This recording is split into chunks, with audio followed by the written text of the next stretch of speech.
So remember, Bryan mentioned that OG&E was already using OpenText for archiving bills in the old system, but in SAP ECC, there are a lot of SAP attachments that were added through SAP DMS, GOS, or BDS approaches.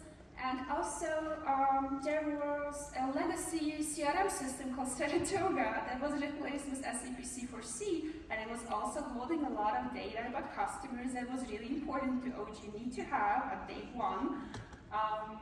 Plus, there were a lot of tiny different solutions, partially legacy, partially not that much legacy, but they were also used by siloed little groups of people to store documents, to manage documents.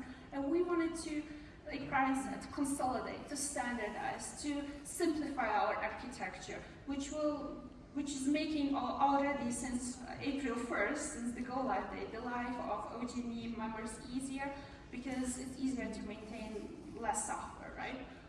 So what OG&E decided is they're going to do a data cleanup. So they decided, they reviewed all the documents, the data that they have, and they made a selection. So we didn't just lift all of that data and moved it to OpenText. We did a selective approach. We tried to be smart. And basically we moved all of that into OpenText and we made it available in SAP, whether it's in S4 or in C4C, in any SAP application that you can see. So here, for example, on the screenshots, we have two applications that are available through the SAP Fiori Launchpad. One is a web-emulated SAP interface, I think, and the other one is a Fiori application. It doesn't even matter what applications these are. Anytime a document is being added or retrieved, behind the scenes it sits in OpenText ADA, and this little preview, remember from the solution landscape table that I showed you, this is the image web viewer OpenText application that is seamlessly making documents available and creating this little preview. So users don't even know that this is an OpenText, but it makes all the great difference, right? And long term, right, as the slide says, we are ensuring this way by not loading all of that old data into SAP.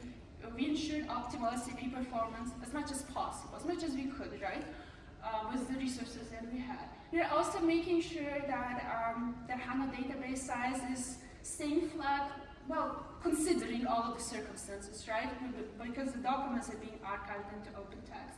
And this will basically make sure that OG&E doesn't have to buy any new licenses as soon as they would need to if OpenText wouldn't be there. So ultimately it's cost savings. So we have performance savings, we have cost savings, and if at any point you need to do an SAP update or a backup or whatever, an upgrade, let's not talk about upgrades anytime soon, I think.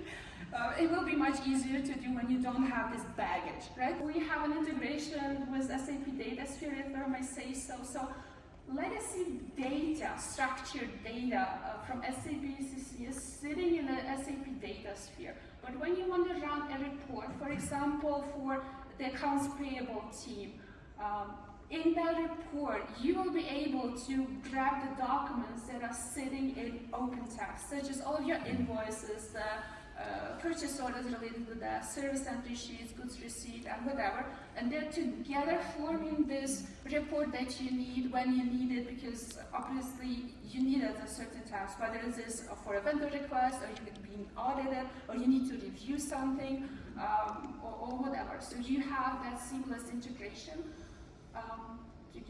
Basically, all the old data sits in OpenText, all of the new data, we try to integrate OpenText everywhere we could as the backend secure storage solution. I think that's it.